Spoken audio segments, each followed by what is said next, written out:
Hi everyone, welcome to Exam by NSEJS classes. Okay, അപ്പോൾ നമ്മൾ NSEJS വേണ്ടി prepare ചെയ്യുമ്പോൾ ബയോളജി പോർഷനിൽ ഏറ്റവും പ്രധാനപ്പെട്ട ഒരു ഏരിയയാണ് ബയോളജിക്കൽ ഡൈവേഴ്സിറ്റി എന്ന് പറയുന്നത്. ബയോളജിക്കൽ ഡൈവേഴ്സിറ്റി എന്താ നമുക്കറിയാം.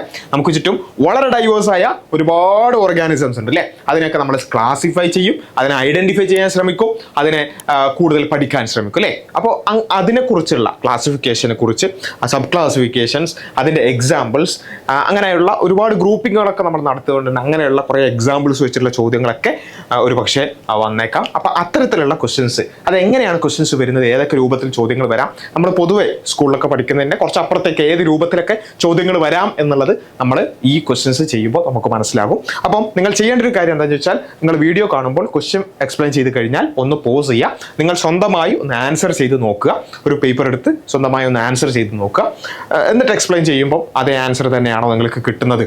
ഇൻ കേസ് അല്ലെങ്കിൽ അവിടെ ഒന്ന് പോസ് ചെയ്ത് നിങ്ങൾ സ്വന്തമായ രൂപത്തിൽ തന്നെ ആ ഒരു ഏരിയ നിങ്ങൾക്ക് അത്ര ക്ലിയർ അല്ല എന്നാണ് അതിൻ്റെ അർത്ഥം, റൈറ്റ്. അപ്പോൾ അതൊന്നുകൂടി ഒന്ന് റിവൈസ് ചെയ്യുക, അല്ലെങ്കിൽ ഒന്നുകൂടി എക്സ്ട്രാ റീഡ് ചെയ്യുക, കുറച്ചുകൂടി ടെക്സ്റ്റ് ബുക്കിന് അപ്പുറത്തേക്ക് വായിക്കാൻ സൗകര്യം ഉണ്ടെങ്കിൽ അങ്ങനെ ചെയ്യുക. ആ രൂപത്തിൽ വേണം നമ്മുടെ പ്രിപ്പറേഷൻ മുന്നോട്ട് കൊണ്ടുപോകാൻ. പ്രത്യേകിച്ചും ബയോളജി ആയതുകൊണ്ട് എല്ലാം കുറേ പുറത്തുനിന്ന് വായിക്കാൻ എന്നുള്ളത് പോസിബിൾ ആവില്ല. അപ്പോൾ നമുക്ക് എവിടെയാണോ വീക്ക് ഏരിയാസ് ഉള്ളത് അവിടെ നമ്മൾ എന്ത് ചെയ്യുക, പോസ് ചെയ്ത് പഠിക്കാൻ ശ്രമിക്കുക. ഓക്കെ, അതേപോലെ വളരെ ഇമ്പോർട്ടൻ്റ് ആണ് എക്സാമ്പിൾസ് എന്നുള്ളത്. ഓക്കെ, അതായത് കിങ്ഡം നമുക്കറിയുണ്ടാവും, ഫൈലം നമുക്കറിയുണ്ടാവും, പക്ഷേ അതിൻ്റെ എക്സാമ്പിൾസ് വെച്ചിട്ടായിരിക്കും പലപ്പോഴും ചോദ്യം ചോദിക്കുക. അപ്പോൾ എക്സാമ്പിൾസ് ഓർമ്മിച്ച് വെക്കാനുള്ള നമ്മുടേതായ രൂപത്തിൽ കോഡുകൾ ഉണ്ടാക്കിക്കൊണ്ടും ആ രൂപത്തിൽ പ്രധാനപ്പെട്ടതെങ്കിലും ഫ്രീക്വൻ്റ്ലി ആസ്ഡ് ആയിട്ടുള്ള ഏരിയാസ് എങ്കിലും നമ്മൾ എന്ത് ചെയ്യുക, എക്സാമ്പിൾസും അതുപോലെ തന്നെ ഫിഗേഴ്സും മറ്റു കാര്യങ്ങളൊക്കെ നമുക്ക് നന്നായി അറിയാമെന്നുള്ളത് വളരെ ഇമ്പോർട്ടൻ്റ് ആണ്. ഓക്കെ, അപ്പോൾ അത്തരത്തിൽ നമ്മുടെ പ്രിപ്പറേഷൻ മുന്നോട്ട് കൊണ്ടുപോവുക. നമുക്ക് കുറച്ച് ക്വസ്റ്റ്യൻസിലേക്ക് പോകാം.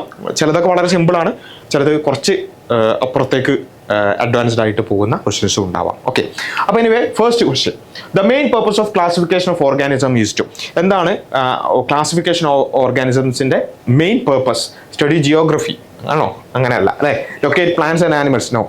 Establish relationship among organisms, study evolution. നമുക്കറിയാം എന്തിനു വേണ്ടിയിട്ടാണ് നമ്മൾ ഈ പറഞ്ഞ ക്ലാസിഫിക്കേഷൻ ചെയ്യുന്നത്. നമുക്ക് ചുറ്റും ഒരുപാട് ഓർഗാനിസംസ് ഉണ്ട് അല്ലേ. ആ ഓരോ ഓർഗാനിസംസിനെ എടുത്ത് പഠിക്കുക എന്നുള്ളത് it is not possible. So we group them അല്ലേ. സിമിലർ ആയിട്ടുള്ള ഓർഗാനിസംസിനെ നമ്മൾ ഗ്രൂപ്പ് ചെയ്ത് ആ ഗ്രൂപ്പിൻ്റെ സിമിലർ ക്യാരക്ടറിസ്റ്റിക്സ് പഠിച്ചിട്ടാണ് നമ്മൾ എന്ത് ചെയ്യുക, അതിനെക്കുറിച്ച് ആ ഒരു ഓരോ ഗ്രൂപ്പിനെ കുറിച്ച് നമ്മൾ മനസ്സിലാക്കുക. അങ്ങനെ പഠിക്കാൻ എളുപ്പത്തിന് വേണ്ടി കൂടിയാണ് നമ്മൾ ക്ലാസിഫൈ ചെയ്യുന്നത്. സോ അപ്പോൾ എന്ത് ചെയ്യണം, ഓർഗാനിസംസ് തമ്മിലുള്ള റിലേഷൻഷിപ്പ് അല്ലെങ്കിൽ അതൊന്ന് എസ്റ്റാബ്ലിഷ് ചെയ്യണം അല്ലേ. So establish relationship among organism, അതാണ് നമ്മൾ ക്ലാസിഫിക്കേഷനിലൂടെ ചെയ്യുന്നത്. ഓക്കെ, അപ്പോൾ ഒരേപോലെയുള്ള ഓർഗാനിസംസ്, റിലേഷൻഷിപ്പ് അടുത്തുള്ള ഓർഗാനിസംസിനെ നമ്മൾ ഗ്രൂപ്പ് ചെയ്യും, എന്നിട്ട് അതിനെക്കുറിച്ചുള്ള കോമൺ ആയിട്ടുള്ള കാര്യങ്ങൾ പഠിക്കും. എന്നിട്ട് അതിനുശേഷം പിന്നെ അതിൻ്റെ സബ് ക്ലാസിഫിക്കേഷനുകളും ഡീപ്പറായിട്ട് നമ്മൾ എന്ത് ചെയ്യും, അത് പഠിക്കേണ്ട സ്ഥലത്ത് മാത്രം പഠിക്കും. അല്ലെങ്കിൽ പൊതുവെ നമ്മൾ എന്ത് ചെയ്യും, ഗ്രൂപ്പ് ചെയ്തിട്ടാണ് പഠനം മുന്നോട്ട് പോകേണ്ടത്. Right. So option C is the correct answer. Next question, which of the following taxonomic categories include one or more related orders? അതായത് നമുക്കറിയാം ടാക്സോണമിക് ഹൈറാർക്കി, കിങ്ഡം, ഫൈലം എന്ന് പറഞ്ഞിങ്ങനെ സ്പീഷീസ് വരെയുള്ള ആ ടാക്സോണമിക് ഹൈറാർക്കി നമുക്കറിയാം, റൈറ്റ്. അപ്പം ഇവിടെ ചോദ്യം ഇതാണ്, ഏത് ടാക്സോണമിക് കാറ്റഗറിയാണ് include one or more related order എന്ന് പറയുന്നത് ഒരു ടാക്സോണമിക് ഹൈറാർക്കിയിലെ ഒരു കാര്യമാണ് നമുക്കറിയാം. ആ റിലേറ്റഡ് ആയിട്ടുള്ള ഓർഡേഴ്സ് കൂടി ചേർന്നത് ഏതാണെന്നാണ് ചോദ്യം. അപ്പോൾ അത് അറിയണമെന്നുണ്ടെങ്കിൽ നമുക്ക് എന്ത് ചെയ്യണം, ആദ്യ സ്പീഷീസ് മുതൽ കിങ്ഡം വരെയുള്ള ആ ഒരു ടാക്സോണമിക് ഹൈറാർക്കി നമുക്കറിയണം, റൈറ്റ്. അതായത് എന്താ സംഭവിക്കുന്നത്, ഇവിടെ സ്പീഷീസ് മുതൽ കിങ്ഡം വരെ നമുക്ക് സ്പീഷീസ് മുതൽ കിങ്ഡം വരെ. അപ്പം എന്താ സംഭവം, സ്പീഷീസ് ഇത് സ്പീഷീസ് ആണെങ്കിൽ one or more related species കൂടി ചേർന്നതാണ് ജീനസ് അല്ലെ. One or more related genus കൂടി ചേർന്നതാണ് ഫാമിലീസ് കൂടി ചേർന്നതാണ് ഓർഡേഴ്സ് കൂടി ചേർന്നതാണ് ക്ലാസ്. അതാണ് ചോദ്യം അല്ലെ. One or more related orders കൂടി ചേർന്നതാണ് ക്ലാസ്. സോ നമ്മുടെ ആൻസർ എന്താണ്, ക്ലാസ്. റിലേറ്റഡ് ക്ലാസസ് കൂടി ചേർന്നതാണ് ഫൈലം കൂടി ചേർന്നതാണ് കിങ്ഡം, റൈറ്റ്. അപ്പോൾ അത് വളരെ സിമ്പിളാണ്, നമുക്ക് അറിയാവുന്ന കാര്യം തന്നെയാണ്. പക്ഷേ ആ ഒരു ഹൈറാർക്കി നമുക്ക് അറിയെങ്കിൽ മാത്രമേ അത് ആൻസർ ചെയ്യാൻ പറ്റുള്ളൂ. രണ്ടാമത്തത് അങ്ങനെ പെട്ടെന്ന് ആ രൂപത്തിൽ ചോദ്യങ്ങൾ വരുമ്പോഴും നമുക്ക് ആൻസർ ചെയ്യാൻ പറ്റണം, റൈറ്റ്. അപ്പം ഇതാണ്. സോ ആൻസർ എന്താ വരിക, answer one or more related orders കൂടി ചേർന്നത് ക്ലാസ് ആണ് വരിക. Option D is the correct answer. Okay, option D ആണ് correct answer. Next one, as we go from species to kingdom in a taxonomic hierarchy, സ്പീഷീസിൽ നിന്നും കിങ്ഡത്തിലേക്ക് പോകുമ്പോൾ, species എന്ന് പറഞ്ഞാൽ ഏറ്റവും ബേസിക് യൂണിറ്റ് അല്ലെ, നമ്മൾ ഈ പറഞ്ഞ ഏറ്റവും ബേസിക് യൂണിറ്റ് ആണ് ഇപ്പം ഹ്യൂമൻസ് അല്ലെ. ഹ്യൂമൻസ് എന്നുള്ളത് ഒരു സ്പീഷീസ് ആണ്. സ്പീഷീസിൽ നിന്ന് കിങ്ഡം എന്ന നമ്മുടെ കിങ്ഡം ഏതാ? ആനിമൽ അല്ലെ, ആനിമൽ കിങ്ഡം, ആനിമേലിയ. ആനിമൽ കിങ്ഡത്തിലേക്ക് പോകുമ്പോൾ, സ്പീഷീസിൽ നിന്നും കിങ്ഡത്തിലേക്ക് പോകുമ്പോൾ in a taxonomic hierarchy the number of common characteristics, എന്താണ് കോമൺ ക്യാരക്ടറിസ്റ്റിക്സിന് സംഭവിക്കുക എന്നുള്ളതാണ് ചോദ്യം. അപ്പം സ്പീഷീസ് എന്ന് പറഞ്ഞാൽ എന്താ നമുക്കറിയാം. ഇപ്പോൾ ഹോമോസേപ്പിയൻസ്, നമ്മുടെ മനുഷ്യന്മാർ, ഹോമോസേപ്പിയൻസിന് ഒരുപാട് കോമൺ ക്യാരക്ടേഴ്സ് ഒരുമിച്ചാണ് അല്ലേ. ഇപ്പം മനുഷ്യന്മാർ എന്ന് പറഞ്ഞാൽ ഏകദേശം സിമിലറാണ്, വളരെ ചെറിയ ചെറിയ ഡിഫറൻസസ് മാത്രമേ മനുഷ്യന്മാർ തമ്മിലുള്ളൂ കമ്പയർ ടു ഇപ്പം അതർ ആനിമൽസ്. ഇപ്പോൾ ഒരു എലിഫൻറ്റോ ഒരു ബ്ലൂ വെയിലോ ഒക്കെ എടുക്കുകയാണെന്നുണ്ടെങ്കിൽ മനുഷ്യന്മാർ തമ്മിൽ ഭയങ്കര കോമൺ ക്യാരക്ടറിസ്റ്റിക്സ് കൂടുതലാണ് അല്ലേ. അപ്പം കോമൺ ക്യാരക്ടറിസ്റ്റിക്സ് ഏറ്റവും കൂടുതൽ സ്പീഷീസിലാണ്. പക്ഷെ അത് ജീനസിലേക്ക് എത്തുമ്പോൾ കുറച്ചും കൂടി കുറയും, അടുത്തതിലേക്ക് എത്തുമ്പോൾ കുറച്ചും കൂടി കുറയും, അങ്ങനെ കുറഞ്ഞ് കിങ്ഡത്തിലേക്ക് എത്തുമ്പോൾ കോമൺ ക്യാരക്ടറിസ്റ്റിക്സ് വളരെ കുറവായിരിക്കും. കാരണം എന്താ? കിങ്ഡം എന്നുള്ളത് നമ്മൾ ആലോചിച്ച് നോക്കിയേ. ഇപ്പം ആനിമൽ കിങ്ഡത്തിൽ എന്തൊക്കെ ഉണ്ട്? പട്ടിയും പൂച്ചയും മനുഷ്യനും അതുപോലെ തന്നെ ലെപ്പേർഡും ടൈഗറും ലയണും, ഇങ്ങനെയുള്ള different varieties of animals are there in kingdom. അവിടെ കോമൺ ക്യാരക്ടറിസ്റ്റിക്സ് വളരെ കുറവാണ് അല്ലേ. അപ്പോൾ ഇവിടെ ചോദിച്ചാൽ എന്താ? സ്പീഷീസിൽ നിന്നും കിങ്ഡത്തിലേക്ക് പോകുമ്പോൾ കോമൺ ക്യാരക്ടറിസ്റ്റിക്സ് കൂടുകയാണോ കുറയുകയാണോ? Will decrease, increase, remain same or may increase or decrease? ഏതായിരിക്കും? സ്പീഷീസിൽ നിന്നും കിങ്ഡത്തിലേക്ക് പോകുമ്പോൾ കോമൺ ക്യാരക്ടറിസ്റ്റിക്സ് കുറയും, റൈറ്റ്. കിങ്ഡത്തിൽ നിന്നും സ്പീഷീസിലേക്ക് പോകുമ്പോൾ, കിങ്ഡത്തിൽ നിന്ന് സ്പീഷീസ് ഫൈലത്തിലേക്ക് എത്തുമ്പോൾ കുറച്ചും കൂടി കോമൺ ക്യാരക്ടറിസ്റ്റിക്സ് കൂടും, അടുത്തതിലേക്ക് എത്തുമ്പോൾ പിന്നെയും കൂടി സ്പീഷീസിലെത്തുമ്പോൾ വളരെ കൂടും, റൈറ്റ്. സോ എന്താണ് ആൻസർ? സ്പീഷീസിൽ നിന്നും കിങ്ഡത്തിലേക്ക് പോകുമ്പോൾ കോമൺ ക്യാരക്ടറിസ്റ്റിക്സ് കുറയും, will decrease is the correct answer, right. So option A is the correct answer. Next one, who was the earliest to attempt scientific basis for classification? Arch Whittaker, ലിനിയസ്, Aristotle, Benjamin Hooker. ഏതാണ്? നമുക്കറിയാം Aristotle വളരെ മുമ്പേ തന്നെ എന്ത് ചെയ്തിട്ടുണ്ട്? Scientific basis for classification. ഇപ്പം നമ്മൾ ഉപയോഗിക്കുന്നതല്ല, പക്ഷേ ഏർലിയസ്റ്റ് ബേസിസ് ഒക്കെ ഫോർമുലേറ്റ് ചെയ്തിട്ടുണ്ട്. Aristotle is the correct answer. Option C is the correct answer. Next one, which of the following bacteria is comma shaped? നമുക്കറിയാം ബാക്ടീരിയകളെ നമ്മൾ പലപ്പോഴും അതിനെ പേരിടുമ്പോൾ തന്നെ അതിൻ്റെ ഷേപ്പ് വെച്ചിട്ടാണ് പലപ്പോഴും നമ്മൾ കാറ്റഗറൈസ് ചെയ്യുക. സ്പൈറൽ ഷേപ്ഡ്, കോമ ഷേപ്ഡ് അല്ലേ, റോഡ് ഷേപ്ഡ് എന്നൊക്കെ പറഞ്ഞുകൊണ്ട് അങ്ങനെ പലതരത്തിലുള്ള ബാക്ടീരിയാസ് നമ്മൾ പറയും. അപ്പം ഇവിടെ ചോദിച്ചിട്ടുള്ളത് which of the following bacterias comma shaped. നമുക്ക് ഒരു ആദ്യം ആൻസറിലേക്ക് പോകുന്നതിന് മുമ്പ് നമുക്ക് ഒരു നെയിമിങ് പഠിക്കണം. അതായത് സ്ഫെറിക്കൽ ഷേപ്ഡിനെ നമ്മൾ കോക്കസ് എന്നാണ് വിളിക്കുക, കോക്കസ്. ഓക്കെ. അപ്പം പിന്നെ അതേപോലെ തന്നെ റോഡ് ഷേപ്ഡിനെ നമ്മൾ ബാസിലസ് എന്നാണ് വിളിക്കുക, കോമ ഷേപ്ഡിനെ നമ്മൾ വിബ്രിയോ എന്നാണ് വിളിക്കുക. എന്നാൽ അതേ സമയത്ത് അതിൻ്റെ മിക്സും ഉണ്ടാവും, ഒരു സ്ഫെറിക്കൽ ആൻഡ് റോഡിൻ്റെ മിക്സ്ഡ് ആയിട്ടുള്ള കോക്കോ ബാസിലസ് എന്നൊക്കെ നമ്മൾ വിളിക്കും. അപ്പോൾ എനിവേ നമ്മൾ ഇതെങ്കിലും പഠിച്ചു വെക്കാം. Spherical caucus, comma shaped Vibrio, അതുപോലെ തന്നെ റോഡ് ഷേപ്ഡ് ബാസിലസ്, അതേപോലെ തന്നെ സ്പൈറൽ ഷേപ്ഡ് സ്പൈറില്ല. അപ്പം ഈ 4 പേരെങ്കിലും നമ്മൾ പഠിച്ചു നോക്കുക. Spherical shaped caucus, comma shaped Vibrio, rod shaped bacillus, അതുപോലെ തന്നെ സ്പൈറൽ ഷേപ്ഡ് സ്പൈറില. പിന്നെ അതിൻ്റെ മിക്സിങ്ങും അതിൻ്റെ കുറച്ച് അപ്പുറത്തേക്കുള്ള കാര്യങ്ങളൊക്കെ ഉണ്ട്. അത് നമുക്ക് ഈ 4 എണ്ണമെങ്കിലും ബേസിക്കലി നമ്മൾ പഠിച്ചു വെക്കുക. ഓക്കെ. അപ്പം ഇവിടെ ചോദിച്ചിട്ടുള്ളത് കോമ ഷേപ്ഡ്, ഇത് ഈ രൂപത്തിൽ ഇങ്ങനെ ഒരു ഷേപ്പ്, അതാണ് കോമ നമ്മൾ പറയാൻ കാരണം കേട്ടോ. ഇതിൽ കാണുമ്പോൾ അത്ര ക്ലിയർ അല്ലെങ്കിലും ഒരു കോമ ഷേപ്ഡ് എന്ന് നമ്മൾ പറയാൻ കാരണം അതാണ്. അത് സ്ഫെറിക്കൽ, ഇത് റോഡ് ഷേപ്ഡ്, ഇത് സ്പൈറൽ ഷേപ്ഡ്. ഓക്കെ. അപ്പോൾ എനിവേ ഇവിടെ ചോദിച്ചിട്ടുള്ളത് ഏതായിരുന്നു? ഇറ്റ്സ് എ കോമ ഷേപ്ഡ് അല്ലേ, വിബ്രിയോ, കോളറ. അത് പലതിൻ്റെ പേരിൽ തന്നെ അങ്ങനെ തന്നെ ഉണ്ടാവും അല്ലേ, വിബ്രിയോ അല്ലേ. അതേപോലെ തന്നെ ലാക്ടോ ബാസിലസ്, എന്താ ബാസിലസ് എന്ന് പറയാൻ കാരണം റോഡ് ഷേപ്ഡ് ആണ്. സ്റ്റഫൈലോ കോക്കസ്, എന്താ കോക്കസ് എന്ന് പറയാൻ കാരണം സ്ഫെറിക്കൽ ഷേപ്ഡ് ആണ്. അങ്ങനെ പല ബാക്ടീരിയസിൻ്റെയും പേരിൽ തന്നെ അതിൻ്റെ ഷേപ്പ് ഉണ്ടാവും. ഓക്കെ. അപ്പോൾ അങ്ങനെയുള്ളത് കൂടി നമ്മൾ മനസ്സിലാക്കി വെക്കുക. ബാക്ടീരിയാസിൻ്റെ ഷേപ്പ് പ്രധാനമായും ഈ 4 പേരുകൾ, കോക്കസ്, വിബ്രിയോ, ബാസിലസ്, സ്പൈറില്ല, ആ ഒരു പേരെങ്കിലും നമ്മൾ മനസ്സിലാക്കി വെക്കുക. Okay. Next question, the bacteria forming blooms in polluted water bodies are nutritionally. അതായത് പൊല്യൂട്ടഡ് വാട്ടർ ബോഡീസിൽ ബാക്ടീരിയൽ ബ്ലൂമുകളൊക്കെ നമുക്ക് കാണാൻ സാധിക്കും.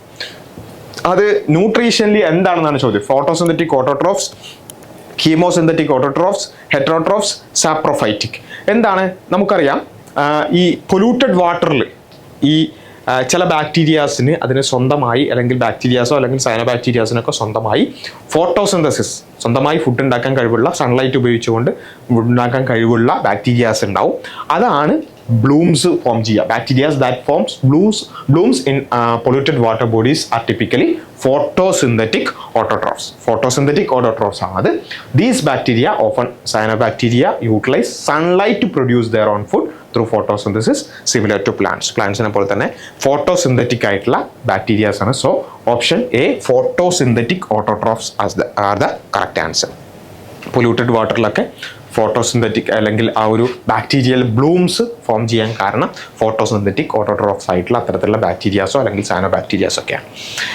Next question, absorptive heterotrophic nutrition is exhibited by. ആ ഒരു ടേം നമ്മൾ മനസ്സിലാക്കി വെക്കാൻ വേണ്ടിയിട്ടാണ്. Absorptive heterotrophic nutrition. Heterotrophic nutrition എന്ന് പറഞ്ഞാൽ നമുക്കറിയാം അല്ലെ. ഓട്ടോട്രോഫിക് ന്യൂട്രീഷൻ എന്ന് പറഞ്ഞാൽ നമ്മൾ സ്വന്തമായി ഫുഡ് ഉണ്ടാക്കുക അല്ലെ, ഫോട്ടോസിന്തസിസ് വഴിയൊക്കെ സ്വന്തമായി ഫുഡ് ഉണ്ടാക്കുന്നതിനാണ് നമ്മൾ ഓട്ടോട്രോഫിക് ന്യൂട്രീഷൻ എന്ന് പറയാം. അബ്സോർപ്റ്റീവ് ഓട്ടോട്രോഫിക് ന്യൂട്രീഷൻ എന്ന് വെച്ചാൽ എന്താ? അബ്സോർബ് ചെയ്യുന്ന അല്ലെ, അബ്സോർബ് ചെയ്യുന്ന. നമ്മളൊക്കെ എന്താ ഹോളോസോയിക് ന്യൂട്രീഷൻ ആണ് അല്ലെ, നമ്മളൊക്കെ ഭക്ഷണം വിഴുങ്ങി പിന്നെ ചവച്ചരച്ച് കഴിക്കുകയാണ് ചെയ്യുക അല്ലെ. എന്നാൽ അതേ സമയത്ത് ചില ആൾക്കാർ അബ്സോർപ്റ്റീവ് ആയിട്ടുള്ളവരുണ്ടാവും. അബ്സോർപ്റ്റീവ് എന്ന് വെച്ചാൽ എന്താ? അത് വലിച്ചെടുക്കുക. എങ്ങനെയായിരിക്കും, ആരായിരിക്കും അത് ചെയ്യുക? ജസ്റ്റ് നമ്മൾ കോമൺ സെൻസ് വെച്ച് ആലോചിച്ചാൽ തന്നെ നമുക്ക് മനസ്സിലാവും. Algae, fungi, bryophyte, pteridophyte. ആരായിരിക്കും? ഹെറ്ററോട്രോഫിക് ന്യൂട്രീഷൻ ആയതുകൊണ്ട് തന്നെ പിന്നെ നമുക്ക് നേരെ ആൻസറിലേക്ക് എത്താൻ പറ്റും. എന്നാലും നമ്മളൊന്ന് ആലോചിച്ച് നോക്കുക. ഫംഗസ് അല്ലെ, fungus dead and decayed organic മാറ്റേഴ്സിൽ നിന്ന് സാപ്രോഫൈറ്റിക് ആയിട്ടുള്ള ഒരു ന്യൂട്രീഷൻ ആണ് എന്ന് നമുക്കറിയാം. അപ്പോൾ ഡെഡ് ആൻഡ് ഡീക്കേഡ് ഓർഗാനിക് മാറ്റേഴ്സോ അല്ലെങ്കിൽ മറ്റു ഫുഡ് ആണെങ്കിലും അതെന്താ ചെയ്യുക? അത് ചെയ്യുന്നത് എന്താ വെച്ചാൽ fungi obtain nutrients by secreting digestive enzyme onto the food source. അതിൻ്റെ ഫുഡ് സോഴ്സ് അത് ഡെഡ് ആൻഡ് ഡീക്കേഡ് ആണെങ്കിലും അല്ലെങ്കിലും അതിൻ്റെ മേലേക്ക് എന്ത് ചെയ്യും? കുറച്ച് ഡൈജസ്റ്റീവ് എൻസൈംസ് സെക്രീറ്റ് ചെയ്യും. ഡൈജസ്റ്റീവ് എൻസൈം പുറത്തേക്ക് അങ്ങ് സെക്രീറ്റ് ചെയ്യും. നമ്മളൊക്കെ ഡൈജസ്റ്റീവ് എൻസൈം നമ്മുടെ ശരീരത്തിൻ്റെ ഉള്ളിലാണ് അല്ലേ. നമ്മൾ ഭക്ഷണം കഴിച്ച് കഴിഞ്ഞിട്ട് അതിൻ്റെ മേലേക്ക് അതിൻ്റെ ശരീരത്തിൻ്റെ ഉള്ളിലാണ് എന്ത് ചെയ്യുക? ഡൈജസ്റ്റീവ് എൻസൈംസ് ആക്ട് ചെയ്യുക. പക്ഷേ ഈ പറഞ്ഞ ഫംഗസ് എന്താ ചെയ്യുക വെച്ചാൽ പുറത്തേക്ക് അങ്ങോട്ട് ഡൈജസ്റ്റീവ് എൻസൈംസ് അങ്ങ് സെക്രീറ്റ് ചെയ്യും. എന്നിട്ട് പുറത്തങ്ങ് ഒരു ചെറിയ രൂപത്തിൽ ഒരു ഡൈജഷൻ അങ്ങോട്ട് നടക്കും. എന്നിട്ട് ആ സാധനം അങ്ങ് അബ്സോർവ് ചെയ്യും. അതാണ് സംഭവിക്കുക. Which can be dead organic matter or host organism and then absorbing the digested nutrients. പുറത്ത് വെച്ച് ഡൈജസ്റ്റ് ചെയ്തിട്ടാണ് അത് അബ്സോർബ് ചെയ്യുക. നമ്മുടെ ഇതൊക്കെ ഭക്ഷണം കഴിച്ച് ഉള്ളിൽ വെച്ച് ഡൈജഷനും അബ്സോർപ്ഷനും നടക്കും.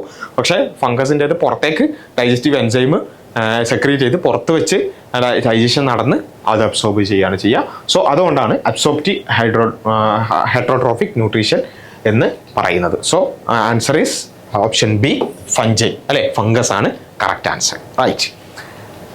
Next question, Gram positive bacteria will have one of the specific characters.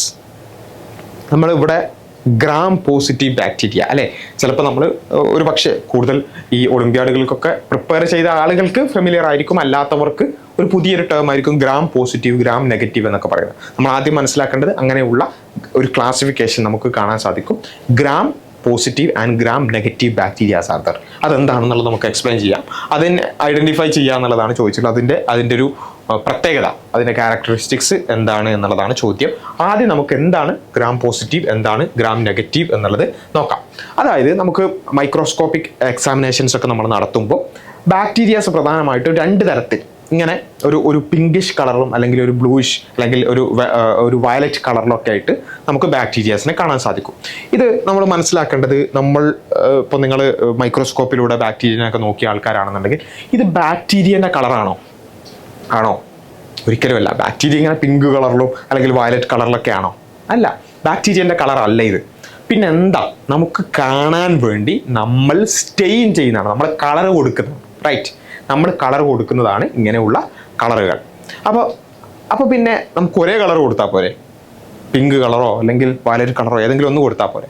അപ്പോൾ അവിടെയാണ് നമ്മൾ കളർ കൊടുക്കുന്നത്. നമ്മൾ കളർ കൊടുക്കാൻ തന്നെ കൂടുതൽ പറയില്ല കേട്ടോ. നമ്മൾ സയൻറ്റിഫിക്കലി നമ്മൾ പറയുമ്പോൾ സ്റ്റെയിൻ ചെയ്യുക എന്ന് പറയും. സ്റ്റെയിൻ ചെയ്യുക. നമ്മൾ സ്റ്റെയിൻ ചെയ്യുമ്പോൾ നമ്മൾക്ക് മനസ്സിലായ ഒരു കാര്യമാണ്, there are 2 type of bacterias. ഈ സ്റ്റെയിനിങ് ഒബ്റ്റെയിൻ ചെയ്യുന്നിടത്ത് ബാക്ടീരിയക്കിടയിൽ ചെറിയ വ്യത്യാസം കാണാൻ പറ്റുന്നുണ്ട്. ആ വ്യത്യാസം അനുസരിച്ചാണ് നമ്മൾ gram positive gram negative bacterias എന്ന് ക്ലാസിഫൈ ചെയ്തത്. എങ്ങനെയാണത് വന്നത് എന്നുള്ളത് നമുക്ക് നോക്കാം. അതായത് ഇത് ആദ്യത്തെ ഒരു ബാക്ടീരിയാസ് കുറച്ച് ബാക്ടീരിയാസ് ഇതാ ഇവിടെ സ്പെറിക്കലും അതുപോലെ തന്നെ റോഡ് ഷേപ്ഡ് ആയിട്ടുള്ള ബാക്ടീരിയാസ് നമുക്ക് മനസ്സിലാവാൻ വേണ്ടിയിട്ടാണ് അങ്ങനെ ഇട്ടിട്ടുള്ളത്. കുറച്ച് ബാക്ടീരിയാസ് ഇവിടെ ഉണ്ട്. 2 type of bacterias are there, right? Okay, ആ ബാക്ടീരിയ ആദ്യം അതിന് കളറൊന്നുമില്ല. നമ്മൾ എന്ത് ചെയ്തു? ആദ്യം നമ്മൾ സ്റ്റെയിൻ ചെയ്യുന്ന പ്രോസസ്സാണിത്. ആദ്യം നമ്മൾ ക്രിസ്റ്റൽ വയലറ്റ് എന്ന് പറയുന്ന സ്റ്റെയിൻ കളർ കൊടുത്തു, വയലറ്റ് കളർ കൊടുത്തു. വയലറ്റ് കളർ കൊടുത്തപ്പം ഒരു 60 സെക്കൻഡൊക്കെ അത് ഇട്ടപ്പം ഏകദേശം എല്ലാ ബാക്ടീരിയാസിനും ആ കളർ കിട്ടി. എല്ലാ ബാക്ടീരിയാസിനും വയലറ്റ് കളർ കിട്ടി. അതിനുശേഷം നമ്മൾ കൊടുത്തിട്ടുള്ള എന്താ വെച്ചാൽ അയഡിൻ സൊല്യൂഷൻ കൊടുത്തു. ഓക്കെ, അത് പിന്നെ അതും 60 സെക്കൻഡ്. ഇതൊക്കെ ആ സ്റ്റെയിനിങ് പ്രൊസീജിയറിന്റെ ഭാഗമാണ്. നമ്മൾ അതിന്റെ ഡീറ്റെയിൽസ് ഒക്കെ കുറച്ച് ഹയർ ക്ലാസ്സിൽ പഠിക്കും. എന്നാലും ഏകദേശം നമ്മൾ മനസ്സിലാക്കി വെക്കുക. ഈ സ്റ്റെയിൻ ചെയ്യുന്ന ഓരോ കാര്യത്തിൻ്റെ പേരുകളൊന്നും പഠിച്ചു വെച്ചിട്ടില്ല എന്നുണ്ടെങ്കിലും എന്താണ് സംഭവിക്കുന്നതെന്നെങ്കിലും നമ്മൾ മനസ്സിലാക്കി വെക്കുക. അതിനുശേഷം നമ്മൾ ഒരു ഡീസ്റ്റെയിനിങ് സൊല്യൂഷൻ, അതായത് ഒരു ഈഥൈൽ ആൽക്കഹോൾ ഒക്കെയാണ് പൊതുവെ ഉപയോഗിക്കുക. ഒരു ഡീസ്റ്റെയിനിങ് സൊല്യൂഷൻ എന്ന് വെച്ചാൽ സ്റ്റെയിൻ ഒഴിവാക്കാനുള്ള സൊല്യൂഷൻ. നമ്മൾ ആദ്യം ക്രിസ്റ്റൽ വയലറ്റും അയഡിനൊക്കെ വെച്ചിട്ട് സ്റ്റെയിൻ ചെയ്തു. അതിനുശേഷം ഒരു ഡീസ്റ്റെയിനിങ് സൊല്യൂഷൻ ആഡ് ചെയ്തു. ഡീസ്റ്റെയിനിങ് സൊല്യൂഷൻ എന്ന് പറഞ്ഞാൽ ആ സ്റ്റെയിൻ ഒഴിവാക്കാനുള്ള സൊല്യൂഷൻ. അതാണ് ഇത് 95% ഈഥൈൽ ആൽക്കഹോൾ. ആ ഈഥൈൽ ആൽക്കഹോൾ കൊടുത്തപ്പോൾ ഒരു 5 to 10 seconds അത് കൊടുത്തപ്പോൾ ചില ബാക്ടീരിയാസിന്, നിങ്ങളിവിടെ നോക്കിയാൽ മനസ്സിലാവും, സ്ഫെറിക്കൽ ബാക്ടീരിയ, ഇത് എക്സാമ്പിൾ മനസ്സിലാവാൻ വേണ്ടി കൊടുത്തട്ടോ, ഈ സ്ഫെറിക്കൽ ബാക്ടീരിയാസിനൊക്കെ ആ സ്റ്റെയിൻ അവിടെ തന്നെ നിന്നു. അല്ലാത്ത മറ്റേ സെക്കൻഡ് ടൈപ്പ് ഓഫ് ബാക്ടീരിയാസിന് അത് ആ സ്റ്റെയിൻ പോയി. ഇതിൻ്റെ അർത്ഥം സ്ഫെറിക്കൽ ബാക്ടീരിയസ് എപ്പോഴും ഗ്രാം പോസിറ്റീവ് അല്ലാത്തതെന്നല്ല, ഇവിടെ മനസ്സിലാവാൻ വേണ്ടിയിട്ടാണ്. ടൈപ്പ് എ ബാക്ടീരിയാസിന് ആ സ്റ്റെയിൻ അങ്ങനെ തന്നെ നിന്നു, അതിൻ്റെ സ്റ്റെയിൻ പോയില്ല. ഡീസ്റ്റെയിനിങ് സൊല്യൂഷൻ കൊടുത്തിട്ടും സ്റ്റെയിൻ പോയില്ല. പക്ഷെ ടൈപ്പ് ബി ബാക്ടീരിയാസിന് അത് പോയി. ഡീസ്റ്റെയിനിങ് സൊല്യൂഷൻ കൊടുത്തപ്പോൾ സ്റ്റെയിൻ പോയി. പിന്നെ നമ്മൾ എന്താ വെച്ചാൽ എന്നാലും ആ ടൈപ്പ് ബി ബാക്ടീരിയാസിനെ നമ്മൾ കാണണമല്ലോ, അതിനുവേണ്ടി നമ്മൾ എന്ത് ചെയ്യും? സാഫ്രാനിൻ എന്ന് പറഞ്ഞ അടുത്ത ഒരു പിന്നെ ഫ്യൂഷൻ അല്ലെങ്കിൽ സാഫ്രാനിൻ അങ്ങനെയുള്ള അടുത്തൊരു സ്റ്റെയിൻ കൂടി നമ്മൾ കൊടുക്കുന്നു. അപ്പം നേരത്തെ സ്റ്റെയിൻ പോയ ബാക്ടീരിയാസിന് ആ ഒരു പിങ്ക് കളറ് കിട്ടി. ഇതാണ് അൾട്ടിമേറ്റ് പ്രോസസ്സ് എന്ന് പറയുന്നത്. അപ്പോൾ ഇതിൽ നിന്ന് മനസ്സിലായ കാര്യം എന്താ വെച്ചാൽ ചില ബാക്ടീരിയാസിന് ആദ്യം കൊടുത്ത സ്റ്റെയിൻ തന്നെ നിൽക്കും. ഡീസ്റ്റെയിനിങ് സൊല്യൂഷൻ ഒഴിച്ചാലും ആ സ്റ്റെയിന് പോകില്ല. വേറെ ചില ബാക്ടീരിയാസിന് ആദ്യം കൊടുത്ത സ്റ്റെയിൻ പോയി വേറെ സ്റ്റെയിൻ കൊടുക്കേണ്ടി വരുന്നുണ്ട്. എന്ന് വെച്ചാൽ അത് തമ്മിൽ എന്തോ വ്യത്യാസമുണ്ട് അല്ലേ? ആ വ്യത്യാസം വെച്ചിട്ടാണ് നമ്മൾ gram positive and gram negative എന്ന് പറയുന്നത്. ഓക്കെ, എന്താണ് ആ വ്യത്യാസം? അതായത് നമ്മുടെ ബാക്ടീരിയാസിന്റെ സെൽ എൻവലപ്പിലാണ് ആ വ്യത്യാസം. എന്താണ് സെൽ എൻവലപ്പ്? പ്ലാസ്മ മെംബ്രെയിനും സെൽ വാളും ഗ്ലൈക്കോ കാലിക്സും അതിനെ പുറത്തുള്ള ആ ഒരു ലെയറും, ഈ 3 ലെയറുകൾ കൂടി ചേർന്നതിനാണ് നമ്മൾ സെൽ എൻവലപ്പ് എന്ന് വിളിക്കുക. ജസ്റ്റ് മനസ്സിലാക്കി വെക്കുക. Based on the differences in the cell envelope and their responses to staining process, bacterial cells are classified into Gram positive and gram negative. ഇത് ക്രിസ്ത്യൻ ഗ്രാം എന്ന് പറയുന്ന ഒരാളാണ് ഈ ഒരു സ്റ്റെയിനിങ് പ്രോസസ്സ് കണ്ടെത്തിയത്. The nature of cell wall is determining factor and this staining procedure was developed by Christian Gram എന്ന് പറയുന്ന ഒരാളാണ് ഇത് കണ്ടെത്തിയത് എന്നുള്ളതുകൊണ്ടാണ് ഗ്രാം സ്റ്റെയിനിങ് എന്നാണ് നമ്മളിപ്പോൾ പറഞ്ഞ പ്രോസസ്സിന് പറയാം. Gram staining. ഓക്കെ, ആ ഗ്രാം സ്റ്റെയിനിങ്ങിൽ നേരത്തെ പറഞ്ഞതുപോലെ ആദ്യം തന്നെ സ്റ്റെയിൻ കിട്ടിയ കിട്ടുക എന്ന് പറഞ്ഞാൽ ഒരു പോസിറ്റീവായ ഒരു കാര്യമല്ലേ. ആദ്യം തന്നെ സ്റ്റെയിൻ അവിടെ തന്നെ നിന്നു. പിന്നെ ഡീസ്റ്റെയിനിങ് സൊല്യൂഷൻ കൊടുത്തിട്ടും അത് പോയില്ല. അങ്ങനെ പോസിറ്റീവായി നിൽക്കുന്ന ആൾക്കാരെ ഗ്രാം പോസിറ്റീവ് എന്ന് വിളിച്ചു. ആ ഡീസ്റ്റെയിനിങ് സൊല്യൂഷൻ കൊടുത്തപ്പോൾ സ്റ്റെയിൻ പോയ ആളുകളെ, അവർക്ക് പോയ ആൾക്കാരല്ലേ, അതൊരു നെഗറ്റീവ് അല്ലേ. അപ്പോൾ അതുകൊണ്ട് അതിനെ നമ്മൾ ഗ്രാം നെഗറ്റീവ് എന്ന് വിളിച്ചു. That's all. ഡീസ്റ്റെയിനിങ് സൊല്യൂഷൻ കൊടുത്തിട്ടും സ്റ്റെയിൻ നിന്ന ആളുകളെ, സ്റ്റെയിൻ റീറ്റെയിൻ ചെയ്ത ആളുകളെ പോസിറ്റീവായ ഒരു ക്യാരക്ടറിസ്റ്റിക്സ് അല്ലേ അത്. അപ്പോൾ അതിനെ ഗ്രാം പോസിറ്റീവ് എന്ന് വിളിച്ചു. സ്റ്റെയിൻ പോയ ആളുകളെ, അതൊരു നെഗറ്റീവ് അല്ലേ, ആ നെഗറ്റീവായ ആളുകളെ ഗ്രാം നെഗറ്റീവ് എന്ന് വിളിച്ചു. മനസ്സിലായോ? അപ്പം അതാണ് ഇവിടെ gram positive and gram negative. 2 type of ബാക്ടീരിയാസിനെ നമ്മളപ്പം കണ്ടെത്തി. ഗ്രാം പോസിറ്റീവ്, നേരത്തെ തന്നെ സ്റ്റെയിൻ നിന്ന ബാക്ടീരിയാസിനെ നമ്മൾ ഗ്രാം പോസിറ്റീവ് എന്ന് വിളിച്ചു. സ്റ്റെയിൻ പോയ ബാക്ടീരിയാസിനെ നമ്മൾ ഗ്രാം നെഗറ്റീവ് എന്ന് വിളിച്ചു. മനസ്സിലായോ? അപ്പോൾ അങ്ങനെയാണ് നമ്മൾ 2 ടൈപ്പ് ഓഫ് ബാക്ടീരിയാസിനെ കണ്ടെത്തിയത്. ഇനി നമ്മൾ നോക്കുകയാണെന്നുണ്ടെങ്കിൽ എന്തുകൊണ്ടാണ് ചില ബാക്ടീരിയാസിന് സ്റ്റെയിൻ നിന്നത്, ചില ബാക്ടീരിയാസിന് സ്റ്റെയിൻ പോയത്? അത് നമ്മൾ പരിശോധിക്കുമ്പോഴാണ് നേരത്തെ പറഞ്ഞ പോലെ സെൽ എൻവലപ്പിലുള്ള വ്യത്യാസം നമുക്ക് മനസ്സിലായത്. സെൽ എൻവലപ്പിലുള്ള വ്യത്യാസം എന്താണ്? ഗ്രാം നെഗറ്റീവിന്റെ സെൽ എൻവലപ്പ് ഇങ്ങനെയാണ് കാണാൻ പറ്റുക. ഇത് മെംബ്രെയിനാണ്, സെൽ മെംബ്രെയിനാണ്. അത് ഏകദേശം ഒരേപോലെ തന്നെയാണ് ഗ്രാം പോസിറ്റീവിലും ഗ്രാം നെഗറ്റീവിലും. സെൽ മെംബ്രെയിന്റെ പുറത്തുള്ള ഭാഗത്താണ് വ്യത്യാസം.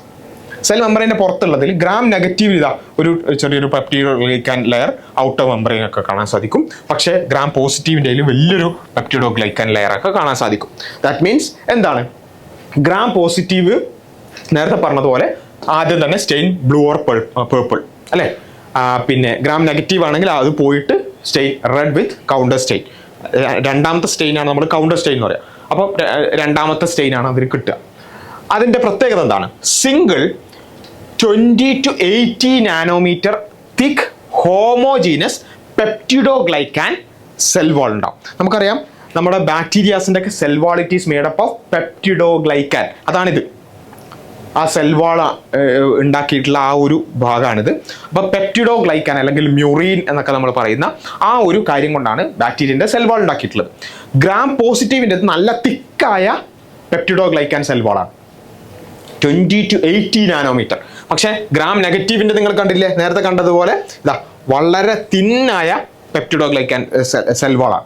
അപ്പം ഗ്രാം നെഗറ്റീവിൻ്റെത് 2 to 7 നാനോമീറ്റർ, അത്രയും ചെറിയ അത്രയും തിന്നായ thin cell wall surrounded by 7 to 8 nanometre outer membrane formed of lipopolysaccharides. നിങ്ങൾക്ക് ഇവിടെ കാണാൻ സാധിക്കും.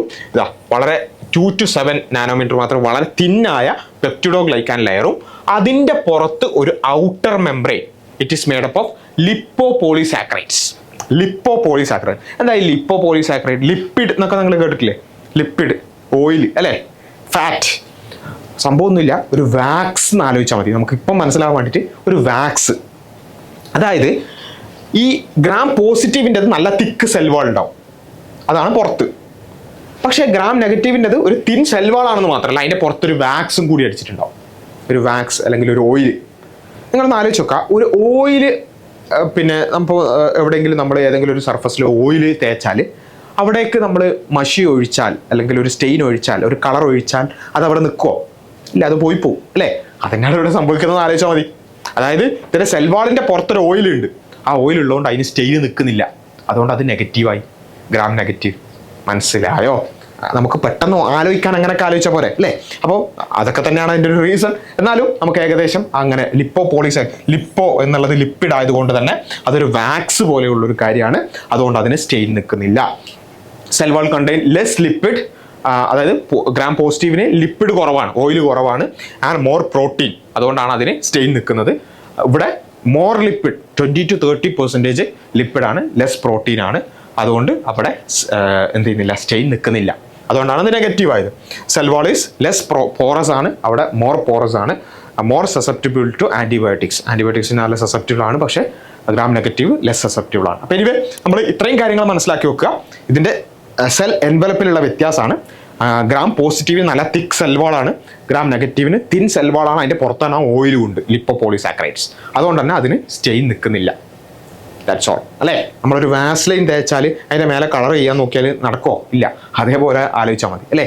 അപ്പം ഇതാണ് അതിൻ്റെ കാരണം എന്ന് പറയുന്നത്. ഇനി നമുക്ക് എന്ത് ചെയ്യാം, നമ്മുടെ ക്വസ്റ്റ്യനിലേക്ക് പോകാം. എന്താണ് ക്വസ്റ്റ്യൻ ഉണ്ടായിരുന്നത്? gram positive bacteria will have one of the specific characters, identify it. They have more peptidoglycan cell wall അല്ലേ. അതന്നല്ലേ ഗ്രാം പോസിറ്റീവ് എന്ന് പറഞ്ഞാൽ നല്ല മോർ പോസിറ്റീവ് എന്ന് പറഞ്ഞാൽ അതിന് സ്റ്റെയിൻ നിൽക്കും എന്ന് വെച്ചാൽ സെൽ വാൾ നല്ല തിക്കാണ് അല്ലേ. They have more peptidoglycan in their cell wall. That is the correct answer. They show red colour in on gram staining അല്ല, റെഡ് അല്ല, ബ്ലൂ ഓർ പർപ്പിൾ ആണ്. Flagella found all over the body, അതല്ല അതിൻ്റെ ഒരു reason എന്ന് പറയുന്നത്. They will have mesosomes as extension of cell membrane, അതുമല്ല അതിൻ്റെ റീസൺ എന്ന് പറയുന്നത്. So option A is the correct answer. മനസ്സിലായപ്പോൾ gram positive and gram negative എന്താണ്, സ്റ്റെയിനിങ് എന്താണ്, ഗ്രാം സ്റ്റെയിനിങ് എന്താണ്, അതിലെ 2 type gram positive and negative എന്താണ്, അതിലെ സെൽ എൻവലപ്പിലെ വ്യത്യാസങ്ങൾ എന്താണ് എന്നുള്ളതാണ് നമ്മൾ ഇത്രയും നേരം പഠിച്ചത്. ഇത് പലപ്പോഴും ഹയർ ലെവൽ ഇങ്ങനെയുള്ള എക്സാംസിലൊക്കെ ആവശ്യമുള്ളൊരു ഏരിയയും കൂടിയാണ്, അതുകൊണ്ട് അത് നമ്മൾ മനസ്സിലാക്കി വെക്കുക. ഈ ഡിഫറൻസസ് നമ്മൾ ഓർത്ത് വെക്കുക അല്ലെങ്കിൽ എഴുതി വെക്കുക. Okay Okay, that's all about it. അപ്പോൾ എന്താ കാരണം gram positive bacteria are characterized by thick peptidoglycan layer in the cell wall, which is a defining feature that distinguishes from gram negative bacteria. അല്ലേ, അതാണ് അതിൻ്റെ ഒരു കാരണം.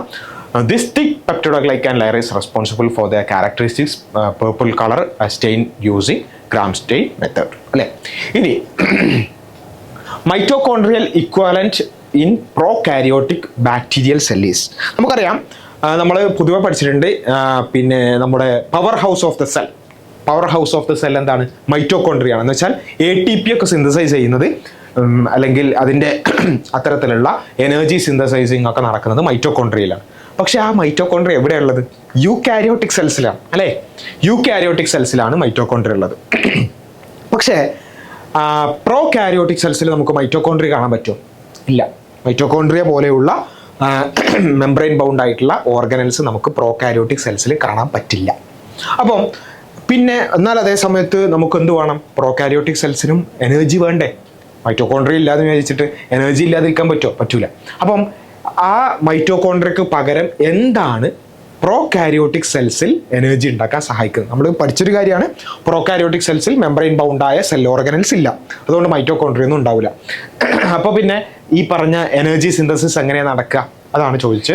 Ribosomes, thylakoid, cytoplasmic plasma membrane, cyanosomes. ഏതായിരിക്കും?